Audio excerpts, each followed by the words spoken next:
musim dingin di akhir zaman ini akan ada musim dingin, bukan musim dingin di bumi tapi musim dingin rohani.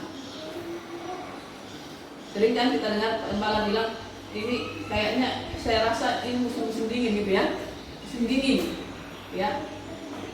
Musim dingin itu apa yang terjadi di musim dingin? Saya senang kalau lihat orang barat itu, kalau lihat mereka ada perhatiannya kan cantik ya perhatiannya, padahal mereka mau mati untuk menahan dingin itu ya. Tapi kalau kita lihat kemudian hiasan Sinterklas, kalau dia Natal biasanya dia masuk dari itu kan, terowongan asap itu ya, jadi manis kelihatan padahal itu penderitaan sebenarnya. Jadi musim dingin itu kalau kita lihat musim dingin itu apa yang terjadi? Musim dingin itu orang akan malas beraktivitas, benar enggak? Musim dingin itu kalau di luar negeri sana yang ada musim-musim dingin itu, pohon itu ada enggak yang warna hijau? Enggak ada. Karena dimulai dengan musim gugur dulu. Gugur Dulu, baru musim itu. Jadi enggak ada, sepertinya bukan mati tapi berhenti pertumbuhannya, tidak beraktivitas itu. Ya. Seperti kita kalau musim dingin, tidak perlulah salju, dingin aja, hujan rintik agak dingin-dingin, kita enaknya di mana? Kamar berselimut, ya, kuota penuh, kan?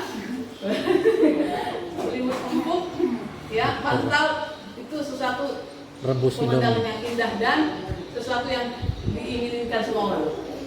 Ya, karena musim dingin itu akan membuat orang itu mencari kenyamanannya. Musim dingin itu apa lagi kira-kira musim dingin? Musim dingin itu orang tidak punya gairah untuk minum. Nah, di haus-haus ada nggak yang bilang haus kalau musim dingin? Lupa dia minum karena apa? Tidak ada keinginan untuk minum. Itu musim dingin. Tidak pernah orang minum banyak-banyak di musim dingin, kecuali musim panas. Tapi musim dingin itu orang sampai malas minum. Karena tidak minum pun dia sudah ke kamar mandi terus. Jadi tanpa dia sadari sebenarnya karena dia kurang minum, sebenarnya dalam tubuhnya itu terjadi dehidrasi tanpa dia sadari. Demikian juga dalam dingin rohani. Kita jangan berkata aku tidak masuk musim dingin. Alkitab berkata kebanyakan orang, tidak semua, tapi kita berdoa kita jangan masuk ke kategori kebanyakan orang tadi. Musim dingin rohani seperti apa? Musim dingin rohani itu ciri-cirinya tidak suka firman, tidak bergairah dengan firman, tidak tertarik dengan firman, tidak tertarik dengan perkara rohani. Kalau itu ada dalam hati kita, berarti kita sedang masuk dalam musim dingin. Kalau dibilang apa program gereja, ibadah kegiatannya, otaknya buntu. Tapi kalau dibilang perkara-perkara dunia, otaknya lancar, nyambar. Itu namanya musim dingin. Karena sudah tidak tertarik dengan perkara rohani, sudah tidak tertarik dengan kegiatan-kegiatan rohani, tidak tertarik dengan apalagi dengan firman. Itulah ciri orang. Firman itu kan bagaikan air. Jadi orang yang sudah mengalami musim dingin rohani tidak tertarik dengan air, tidak ingin minum air. Jadi tanpa dia sadari, rohaninya dehidrasi, mengalami sesuatu dalam rohani. Musim dingin juga tidak akan bertumbuh. Jadi orang yang memasuki rohani yang musim dingin tidak akan mengalami pertumbuhan iman, pertumbuhan karakter atau pertumbuhan apapun tidak. Bahkan takutnya mati. Itu orang yang musim dingin. Dia bilang, kenapa ya dari hari ke hari kok tidak ada perubahan ini? Kita bukan orang yang sempurna, tapi kita harus mau diubahkan hari ke hari. Itu ciri-cirinya ya. Nanti kita lihat. Nanti saya pun cek saya masuk di musim dingin enggak ya gitu. Jadi masing-masing kita cek ya. Jangan bilang oh itu berarti musim dingin ya. Bahaya. Kayaknya kalau perhatikan dia itu pas masuk musim dingin itu. Jangan, enggak usah yang lain-lain diri kita. Saya pun cek saya musim dingin enggak ya. Saya masih tertarik enggak perkara rohani. Saya masih tertarik enggak kalau diomongin firman. Saya masih buka enggak firman dalam YouTube ini. Atau cari yang apa? prank. Apa ngerjain orang lihat habis kuota. Coba kalian tonton di YouTube channel saya kan?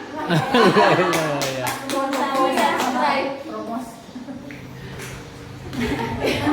Ayah kemarin ada yang ngomong gitu. Saya kok nggak ngerti firman ya? Dia tanya ya, ada yang tahu ya? Dia tanya, saya kok nggak tahu firman Tuhan ya? Saya ada di tengah-tengah kalian, tapi saya itu seperti nggak ngerti saya. Setiap saya tanya dia nggak tahu apa-apa tentang firman. Saya tanya, saya tahu kamu tidak pernah baca firman. Iya memang betul saya tidak pernah baca firman. Akhirnya, jadi saya nggak paham. Saya kasih tahu semua bahwa memang intinya dia berkata memang aku tidak pernah baca firman. Ya, tidak pernah baca firman. Jadi bagaimana firman Roh Kudus itu mengingatkan kita kalau firman tidak ada dalam hati kita? Saya bilang begini, oke untuk permulaan saya bilang coba buka YouTube channel saya. Loh, itu kan itu sempurna sekali loh saudara. Kenapa? Satu pokok bahasa 10 menit saudara pintar baca itu. Karena khotbah yang ini musim dingin ini nanti kan mungkin hampir 1 jam.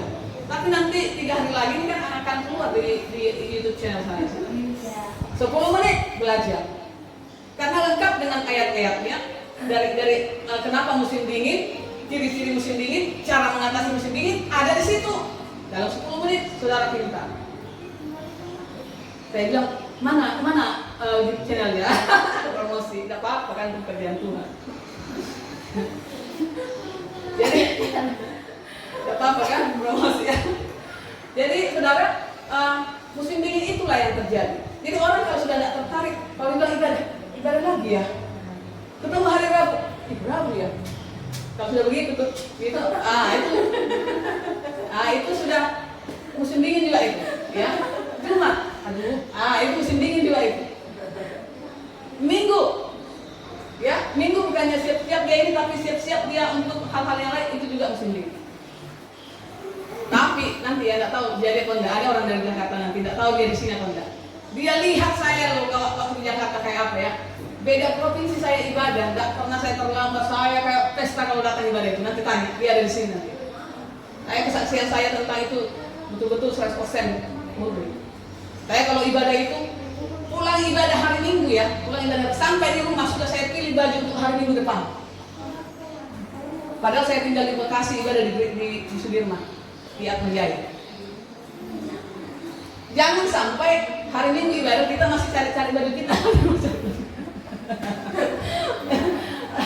Akhirnya apa? Aduh, udah jadi ibadah, nggak ketemu baju saya. Jadi saudara, itu musim dingin, nggak tertarik sudah kita, nggak minat lagi, nggak ada hati kita. Coba kita baca Matius 24 ayat 12. Kita ulang lagi bacanya 24 ayat 12 tadi. 1, 2, 3. Dan karena makin bertambahnya kedurhakaan, maka kasih kebanyakan orang akan menjadi dingin. Ya, coba buka lagi. Nah ini saya tulis nih. Jangan jatuh pada musim dingin. Matius 24 ayat 20 anak saya. Ayat 20-nya. 1, 2, 3. Berdoalah supaya waktu kamu melarikan diri itu jangan jatuh pada musim dingin dan jangan pada hari Sabat. Itu dingin apa sebenarnya? Itu dingin rohani kita. Ketika Yesus datang, jangan kita ada dalam posisi musim dingin. Amin. Ya. Musim dingin itu karena akan mempengaruhi. Alkitab katakan kasih orang akan semakin dingin. 1 Korintus 13 ayat 13 katakan apa? Kasih, pengharapan, iman itu tidak bisa terpisahkan. Tinggal 3 hal ini. Kasih, iman, dan pengharapan. Tapi yang terbesar adalah kasih. Kalau kasih kita sudah dingin, berpengaruh kepada iman, berpengaruh kepada pengharapan. Kalau kasih kita sudah dingin, iman kita pun akan dingin. Tidak mungkin ada orang yang kasihnya sudah dingin kemudian bilang aku percaya kepada Tuhan. Tidak mungkin. Dia juga akan mulai dingin dengan iman. Tidak tahu benar tidak itu. Udah mulai gitu. Kemudian begitu imannya berkata, tidak tahulah sungguh apa enggak, tidak tahulah disertai Tuhan apa enggak. Kemudian dia tidak mengharapkan apa-apa lagi, pengharapannya pun turun. Jadi kalau kasih kita dingin, akan berpengaruh kepada iman, akan berpengaruh kepada pengharapan. Orang yang kasihnya dingin, imannya pun akan turun, pengharapannya pun akan turun. Jadi tidak ada orang yang musim dingin, aku percaya kepada Tuhan. Orang yang sudah musim dingin itu dia bilang, aku percaya kepada ramalan, aku percaya kepada kata orang pintar. Udah mulai itu. Udah mulai itu. Itu ciri-cirinya. Kasihmu sudah dingin, imanmu pun akan beralih ke hal-hal yang lain, bukan lagi pada Tuhan. Pengharapan apalagi? Iman aja tidak ada, apa yang kau harapkan? Bukankah pengharapan itu ada karena kita punya iman kepada Tuhan?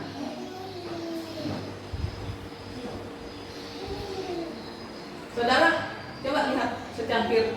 Kenapa musim dingin itu dalam hidup kita? Coba lihat secangkir air panas yang suka ngopi pagi-pagi. Biasanya dicampur kopi, gula, air panas. Dia apa namanya ya? Rasa gitu. Bisa dingin enggak ini? Bisa kan? Dengan cara, kalau mau cara cepat kasih es. Atau kalau agak cepat dia es. Kalau lebih lambat lagi air dingin. Itu bisa dingin. Atau yang kedua, tidak perlu tambah apa-apa, biarkan saja, dia juga dingin. Kita pun begitu, rohani kita. Kalau kasih kita yang tadinya kita terima dari Tuhan, kasih mula-mula yang berapi-api, yang cinta Tuhan, kalau bilang, mana ada lagi ibadah, di mana? Saya dulu di mana ada ibadah, di mana ada sembilan? Tidak perlu saya mau bayar, mau apa, enggak. Di mana ada ibadah? Ibadah itu orang kasih mula-mula. Kasih mula-mula, kasih yang menggetarkan. Coba kan, lihatlah pasangan hidupmu dulu. Waktu pertama kayak si Limbong lah, lihat waktu Limbong. Waktu pertama kali melihat ibu Limbong itu bergetar enggak? Atau sudah lupa? Tapi rata-rata, kalau si tarik ini lagi on fire. Tapi orang rata-rata orang kalau yang namanya kasih mula-mula itu adalah kasih yang menggetarkan. Kalau kita ingat namanya, kalau berhubungan dengan dia itu ada sesuatu yang bergetar dalam hati kita, itu kasih yang semula. Kalau kita bicara tentang Yesus, bicara tentang firman, ada yang bergetar hati kita. Saya pernah saksikan ya, ketika saya kuliah dulu. Saya kuliah pelajaran apa waktu itu lupa. Jadi saya dengar orang di luar itu kampus itu orang yang preman, yang orang yang tidak bagus dari itu. Saya bilang bergetar hati saya, bilang Tuhan itu orang itu loh, perlu diselamatkan. Saya izin, Pak, saya izin sebentar. Saya tidak bilang ke kamar, saya hanya izin keluar. Cari orang itu, saya cari hanya karena saya dengar suaranya. Kenapa saya bilang ini harus diselamatkan, ini harus dikasih izin. Tapi segitunya sudah. Sampai segitu cinta yang mula-mula, kasih yang mula-mula seperti itu. Kita bergetar ketika bicara pekerjaan Tuhan. Kita bergetar ketika bicara firman Tuhan. Kita bergetar hati kita ketika bicara tentang Yesus. Ketika kita mendengar orang meninggalkan imannya, air mata kita bisa ngalir. Kita tidak marah-marah, enggak hancur hati kita mendengar orang meninggalkan imannya. Harus seperti itu. Ale, dia batak lagi. Tapi kalau jadi ale, saya bilang, kalau kita bilang, itu bukan lagi sudah. Bukan lagi kasih yang menggentarkan kita. Bukan lagi kasih yang menggentarkan itu. Tapi ketika kita melihat penderitaan orang lain, seperti saya yang sudah mendengar hamba Tuhan yang dipanggil Tuhan, bayangkan Tuhan, bergetar hati saya. Ya, orang yang melayani Tuhan, orang hamba Tuhan yang sedang mengalami penderitaan, Tuhan tolong lagi. Dimanapun, itu masih ditinggalkan. Ada yang dalam tekanan, ada yang dalam aniaya, ada yang dalam penjara. Ketika kita mendengarkan hal itu, hati kita harus bergetar, hati kita harus Tuhan. Pokoknya yang berhubungan dengan Tuhan, yang berhubungan dengan pekerjaan Tuhan, ada hati kita gimana gitu. Itulah kasih yang semula. Dan di akhir zaman itu akan mulai hilang.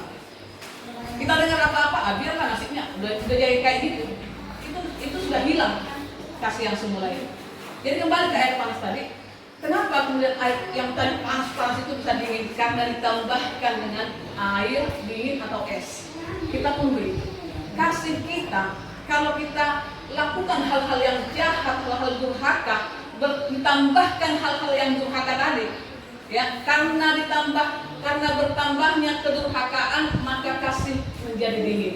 Kasihmu itu tidak engkau tambahkan kebajikan, kasihmu itu tidak engkau tambahkan pengetahuan akan Tuhan, dia akan makin dingin.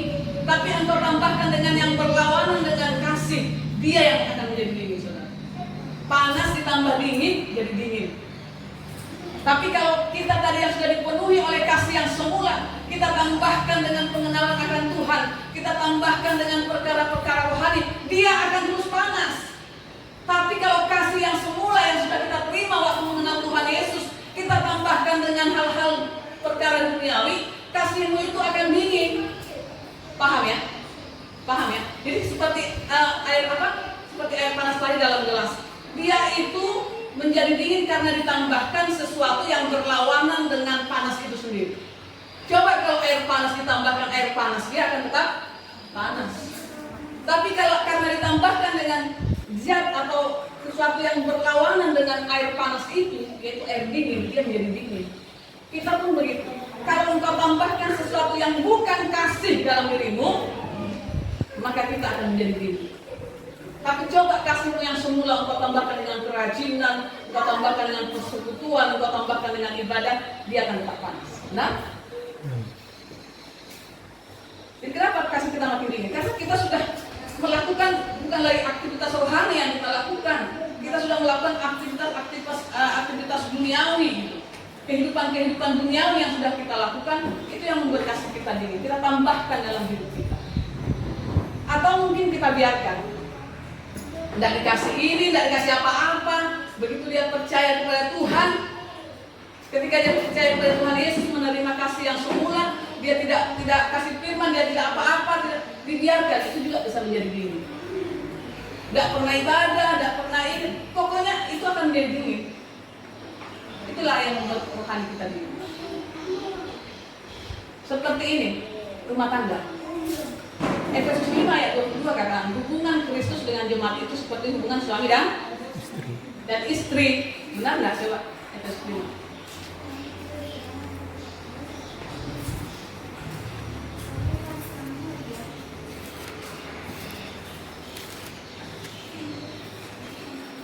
Coba yang sudah ketemu dibaca. Efesus 5 ayat 22.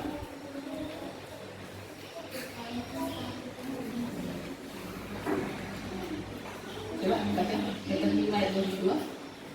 Hai istri, turutlah kepada suamimu seperti kepada Tuhan. Terus. Karena suamimu adalah kepala istri, sama seperti Kristus adalah kepala jemaat. Dialah yang menyelamatkan tubuh.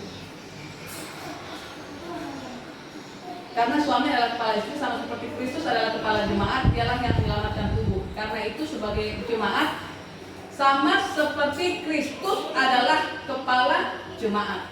Jadi hubungan Kristus dengan jemaat, hubungan suami dan istri, Kristus dengan jemaat itu dilambangkan dengan hubungan suami dan istri. Itu yang bisa kita lihat. Ya, itu yang nanti dibilang hubungan Kristus, bingung kita. Tapi Tuhan itu luar biasa. Dia tidak pernah mempersulit kita untuk mengenal Dia. Paham kan? Dia tidak mempersulit kita harus masuk berendam di mana di laut mana untuk mengenal. Enggak. Tuhan kasih sesuatu yang bisa kita lihat. Suami istri itu seperti Kristus dengan jemaat. Dalam rumah tangga bisa juga kasih itu menjadi dingin. Benar enggak? Benar ya kan? Dia tidak secinta pertama kali. Tidak cerai, cuma sudah tahu. Pokoknya ada aja wujudnya situ, sudah lah dia. Itu sudah dingin. Beda waktu pertama sekali, ya. Waktu pertama sekali, namanya saja menggentarkan, ya kan? Tidak ada signal pun dia naik ke atas pohon. Sekarang biarpun lancar signal, tidak telepon juga istrinya. Iya kan? Dulu kalau dia cinta luar biasa sama pasangannya belum menikah gitu kan, nggak ada signal pun. Saya punya teman tuh, ada contohnya di buku ini, dia dengar. Dulu suaminya Pak Pendeta nih naik ke atas tank untuk bertelepon dengan sang kekasihnya di Jakarta, teman saya. Nyamuk pun tidak peduli. Itu orang yang cinta. Tapi kalau sudah rumah tangga yang sudah mulai lama, full pun signal 4G segala macam, dia bilang tidak sempat telepon istri, tidak sempat telepon suaminya. Kenapa? Karena cinta yang dulu itu sudah hilang. Kenapa bisa hilang? Kenapa bisa dingin? Karena pertengkaran, karena konflik, karena keburukan dari pasangan masing-masing sudah terbangun. Pikir itu kamu untuk apa? Mendadak ya, pikiran lupa. Pikir itu kamu ini ternyata tahu sudah, ternyata kamu itu kalau tidurnya wah mulutnya lampu-lampu. Jadi akhirnya mulai hilang sudah kasih itu. Bukankah kita begitu sama Tuhan? Persoalan, kesulitan, tekanan, penderitaan bisa mendinginkan kasih kita. Rupanya gini yang mengikuti Tuhan. Aku mengalami ini, itu yang membuat dingin. Tetap menjadi Kristen, tetap gereja, tapi sudah tidak ada rasa. Tetap pasangan istri, suami istri, tapi sudah tidak ada rasa yang pertama. Itu hanya status saja yang bertahan, tapi kasih itu tidak ada. Makanya Alkitab katakan mujizat yang pertama Tuhan kerjakan itu ada di kami, ada dalam perkawinan. Tuhan mau perkawinan orang Kristen itu dari hari tidak mengalami kedinginan, tapi tetap indah sampai akhirnya bahkan lebih indah. Anggur yang disediakan di awal, di akhir jauh lebih nikmat daripada anggur di awal. Itu berbicara apa? Pernikahan orang Kristen itu harus makin lebih indah karena sudah melewati proses-proses. Jadi proses-proses yang kita alami itu, yang mungkin konflik, pertengkaran, segala macam itu, sikapi sebagai sesuatu yang akan mempersatukan. Amin. Demikian juga kita sama Tuhan. Kenapa kita jadi dingin? Beruntung saya punya masalah setelah saya ikut Tuhan. Dingin hati. Tapi kalau sudah dingin, apa yang harus kita lakukan? Kalau konsultasi rumah tangga, ya kalau secara dunia, secara psikolog dia bilang ini, pasangan suami istri mulai dingin, dikasih waktu bulan madu. Ya, dilepaskan semua dari permasalahan. Yang biasanya istri masak, disenangkan dia hanya bermakeup, jajan, makan, itu senang, perempuan itu kan senang begitu. Ya, lalu pokoknya bersenang-senang. Dibebaskan dari semua yang membuat konflik. Itu kalau rumah tangga. Biasanya seperti itu disarankan. Ya udahlah, pergilah dulu kalian ke ini, ke Bali, gitu kan? Pokoknya semua tidak ada pikir, menikmati hidup aja, supaya kembali kasih itu.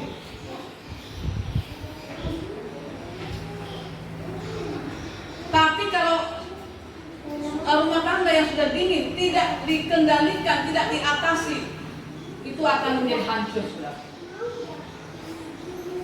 Kalau rumah tangga yang sudah dingin, tidak diperbaiki, itu akan hancur.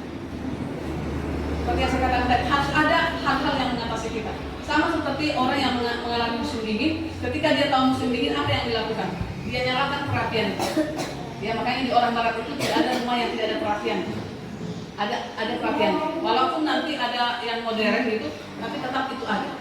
Jadi mereka semua kumpul di sini, kumpul di perapian itu. Sudah ngumpul di situ, pakai lagi jaket yang tebal, pakai kaos kaki, pakai semuanya dan di api. Itu mengatasi kedinginan. Tapi kalau dia udah dingin dan dia tidak mau ke api itu, matilah dia. Salah siapa? Salahnya dia. Jadi kita kalau sudah tahu dingin rohani, jangan masih cuek aja. Jangan masih mati, saudara. Kalau kita sudah tahu kita dingin rohani, cari api, di mana sih api gitu. Orang yang namanya dingin kok membiarkan diri. Orang yang dingin itu normalnya, kalau dia rasa dingin, dia cari yang menghangatkan diri. Jangan sampai kita sudah tahu dingin rohani. Tadi kan saya sudah kasih tahu apa ciri-ciri orang yang dingin rohani. Sudah tahu begitu, masih membiarkan. Itu namanya kamu hidup, tapi sebenarnya kamu sudah mati, kata Firman. Itu kan di Wahyu kan? Kamu itu kelihatannya hidup, tapi sebenarnya kamu sudah mati. Karena apa? Dalam musim dingin kita tidak cari api. Harus kedinginan itu harus diatasi. Dingin itu yang bisa mengatasi dingin itu hanya api yang hangat. Dengan cara coba kita lihat, ya, ketika murid-murid Tuhan Yesus mengalami tawar hati, dingin hati, mereka kembali ke jalan yang lain. Tahu kan ceritanya ya? Yang di Emmaus itu ya. Coba lihat. Gimana tertulis? Yang di Emmaus.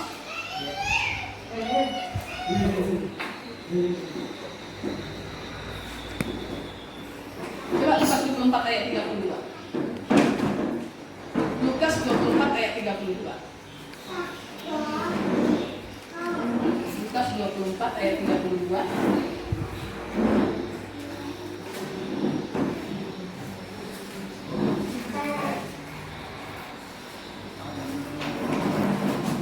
Kita baca sama-sama 1, 2, 3. Kata mereka seorang kepada yang lain, bukankah hati kita berkobar-kobar ketika ia berbicara dengan kita di tengah jalan dan ketika ia menerangkan kitab suci kepada kita?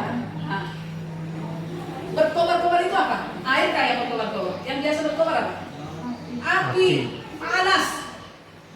Siapa ini yang ngomong ini? Yang tadi sudah mengalami kasih yang dingin karena persoalan menghadapi persoalan Yesus yang mereka harapkan itu disalib dan mati. Kemudian mereka menjadi dingin, tidak percaya lagi kepada Tuhan, tidak lagi berharap kepada Tuhan. Makanya mereka meninggalkan Yerusalem. Tidak ada lagi yang diharapkan di Yerusalem. Tidak ada lagi yang diharapkan kepada Tuhan.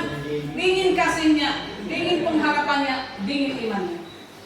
Mereka meninggalkan Yerusalem. Mereka meninggalkan kota Tuhan. Mereka pergi.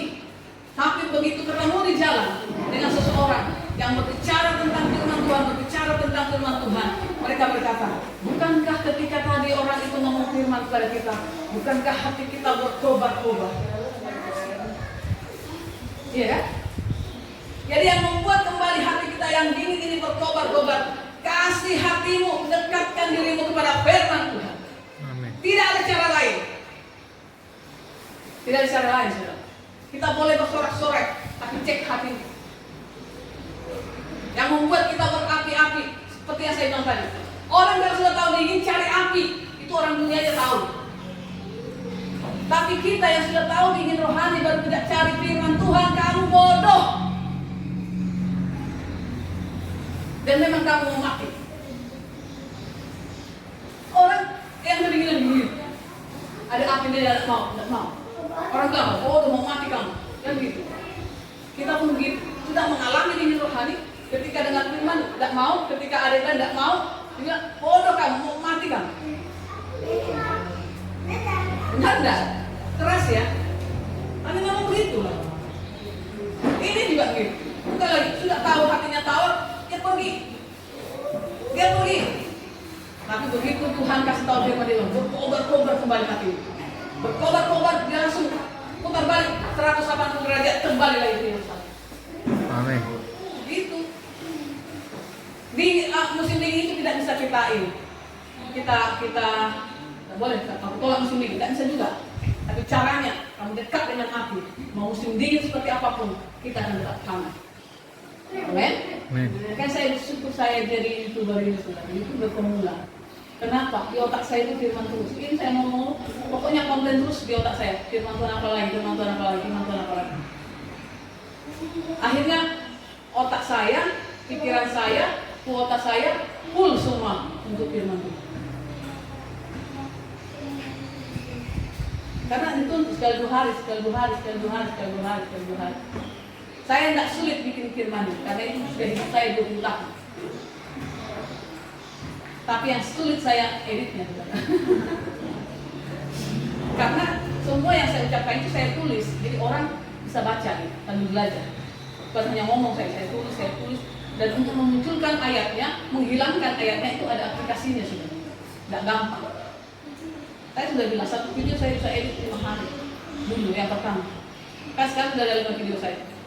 Makin turun 2 hari, 3 hari, sekarang sudah hitungan jam. Sudah banyak sudah apa saya. Saya mau buat target sebanyak-banyaknya supaya ketika dicari orang-orang luar sana bisa bertemu. Secara manusia agak susah, tapi tidak apa-apa. Tidak juga tiap minggu minimal jadi berkat kan gitu. Haleluya. Amin. Ya, jadi saya bersyukur sekali ketika saya harus jadi tergantung pada firman. Jadi saya senang menghidupi yang begini-gini karena saya jadi ada berkatnya bagi saya sendiri. Saya jadi belajar. Sulit, tapi tidak apa-apa saya belajar. Ada berkatnya, itu yang saya lihat. Jadi kalau kita sudah punya dingin rohani, dekatkan firman. Baca firman, dengar firman, belajar firman, selidiki firman. Tidak ada yang membuat kuat selain firman Tuhan. Tidak ada yang membuat berapi-api selain firman Tuhan. Tidak ada yang bisa mengatasi musim dingin rohani selain firman Tuhan. Kalau sudah tahu itu, kalau kita tidak datang lagi, itu hanya bodoh.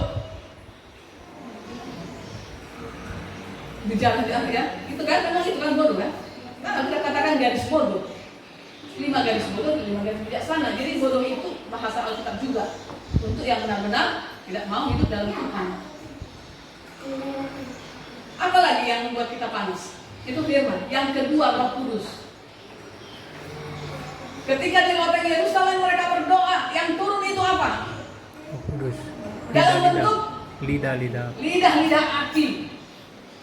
Bukan dalam bentuk yang lain. Tapi dikatakan ketika mereka berdoa, siapa yang berdoa itu? Orang yang mengalami tawar hati karena mereka ditinggalkan Yesus naik ke surga. Mereka berkumpul bersama-sama di loteng Yerusalem. Mereka berdoa dalam kedinginan hati mereka, dalam ketawaran hati mereka. Mereka berdoa memaksakan diri, dipaksa dirinya, dan lihat 10 hari kemudian, 10 hari ya. Ini berarti betul-betul mereka niat mengatasi dingin rohaninya itu. Jadi untuk mengatasi dingin rohani itu harus ada dari kita. Ya, jangan tunggu orang lain yang akan bawakan api kepada kita. Kamu dingin ya, dikasihlah api di sini. Nggak ada itu. Kita yang datangi api. Ya. Di loteng Yerusalem mereka berdoa selama 10 hari. 10 hari saudara. Kita berdoa 10 hari, tiba-tiba apa? Hari ke-10 Roh Kudus datang dalam lidah api di atas. Coba baca di mana? Kisah Para Rasul 2. Kisah Para Rasul 2 ayat 3.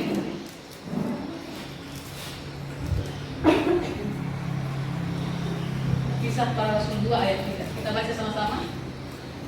1, 2, 3. Dan tampaklah kepada mereka lidah-lidah seperti nyala api yang bertebaran dan hingga pada mereka masing-masing. Lidah-lidah api membakar hati mereka. Tahu nggak saudara? Petrus yang tadinya tawar hati, yang tadinya takut, itu kan orang tawar hati kecil lah kekuatannya, benar nggak? Takut dia, tiba-tiba begitu dipenuhi Roh Kudus, dia bilang dia hadapinya orang. Kamu tahu nggak? Dia langsung ngomong. Yang tadinya dia menyembunyikan dirinya, takut dengan nyawanya, begitu dia dipenuhi Roh Kudus dia berubah, langsung menampakkan dirinya. Berkhotbah di depan 3.000 orang lebih bertobat. Itu orang yang dipenuhi Roh Kudus. Amin. Amin. Musim dingin itu ngeri. Alkitab katakan jangan kamu jatuh pada musim dingin. Bahkan di akhir zaman. Ini adalah akhir zaman. Tidak bisa kita lawan karena memang sudah ketentuan Tuhan. Kita ada di posisi akhir zaman. Kedurhakaan akan bertambah. Kasih kebanyakan orang akan dingin. Tapi kita berdoa kita tidak masuk dalam kebanyakan orang. Corona aja sudah mendinginkan orang, benar enggak? Karena dibiarkan. Enggak pernah ibadah, dibiarkan jadi dingin. Bahkan mau, kalau perlu enak juga supaya corona ini mau berkat dari saya. Berkatnya apa? Saya lebih banyak di rumah. Iya kan? Jadi betul ya seperti yang Dr. Rumah itu, bahwa COVID-19 ini justru efeknya bagi gereja Tuhan sekarang sudah mulai malas ke gereja karena sudah kebiasaan. Dibiasakan, sudah dibiarkan. Jadi ketika disuruh ke gereja, belum masih udah mulai. Itu sudah mulai dulu. Itu memang sekarang pembiaran. Tapi kita bersyukur, ya, kita dari mulai virus corona sampai detik ini kita tetap ada ibadah tetap langsung. Amin. Amin. Ini kemuliaan bagi Tuhan. Kalau tidak begitu, saudara, tidak tahu kita ada di mana. Karena firman itulah yang terus menjadi. Firman itu yang terus menggairahkan, yang mengobatkan itu. Masalah, konflik, tekanan, apapun yang ada di sekitar kita, jangan sampai mendinginkan kita. Itu boleh ada. Tapi kalau kita dekat api, mau salju di luar, berapa tebalnya, kalau kita dekat api, ya tidak masalah. Salju sampai tebal-tebal sendiri. Saya rindu menikmati musim dingin, tidak tahu kapan ya. Kami kan pemerintah punya program, tapi rahasia. Nanti biasanya bapak-bapaknya cerewet. Kami sekarang main rahasia-rahasia untuk kebaikan. Ya, karena komplain dari bapak-bapak bisa menggagalkan segala rencana-rencana yang baik bagi kami. Ya, yang jelas kami tidak merepotkan saudara, bapak-bapak, kami tidak menghancurkan bapak-bapak, kami hanya mau maju. Ya, jadi demikian untuk kita. Akhir zaman ini memang adalah musim yang sudah ditentukan musim dingin. Ya, seperti kalau di Indonesia musim tanggal sekian sampai tanggal sekian musim dingin, tanggal sekian dengan tanggal sekian ke bulan sekian musim ini. Di luar negeri pun begitu. Setelah musim ini, setelah musim dingin musim apa? Musim semi. Semi ya. Di semua apa? Baru musim panas, baru musim gugur, baru kembali lagi musim dingin. Tidak pernah dia dari musim dingin ke musim panas gitu. Enggak, itu ada stepnya dan sudah ditentukan. Kita pun begitu. Akhir zaman sudah ditentukan, kita memasuki musim dingin. Suasana dunia ini musim dingin. Tapi tidak semuanya harus mati karena musim dingin. Haleluya. Kita dikasih tahu firman Tuhan, ketika engkau menghadapi musim dingin, apa yang harus kita lakukan. Kalau kita tidak lakukan, itu sudah salah kita. Jadi cek dalam diri kita masing-masing, apakah kita masuk kepada orang yang kebanyakan itu? Apakah kita orang yang mengalami musim dingin? Kalau iya, belum terlambat untuk datang kepada api. Amin. Kalau iya, belum terlambat kita untuk meminta kuasa Roh Kudus menaungi kita. Amin. Haleluya.